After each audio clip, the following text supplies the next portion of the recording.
children are good at sports, how they are enjoying sports, how these sports children are good at academics. அப்படி இப்படின்னு நிறைய research I have been doing. So even now I am doing, and I am planning to present a paper, but as I am involved in some personal fight, though I wanted it as a social cause, but when I experienced on my parents, அப்போ தான் புரிஞ்சுது, ஐயோ senior சிட்டிசன்ஸ்க்காக நம்ம சண்டை போடுறதுனால என்னெல்லாம் நடக்கும் அப்படின்னு. என்ன நடக்கும்னா, சீனியர் சிட்டிசன்ஸ் யார் கூட ஃபைட் பண்ணுவாங்க? அவங்களோட ப்ராப்பர்ட்டிக்காக. அவங்க ப்ராப்பர்ட்டிக்காக அவங்க ஃபைட் பண்ணுறாங்க, இல்லை அவங்க ரைட்காக ஃபைட் பண்ணுறாங்கன்னா, they will be losing every one in their life.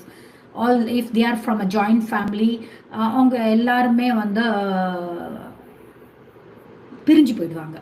So one way I can realise this. So better அவங்களுக்காக ஃபைட் பண்ணாமல் இருக்கலாம். ஆனால்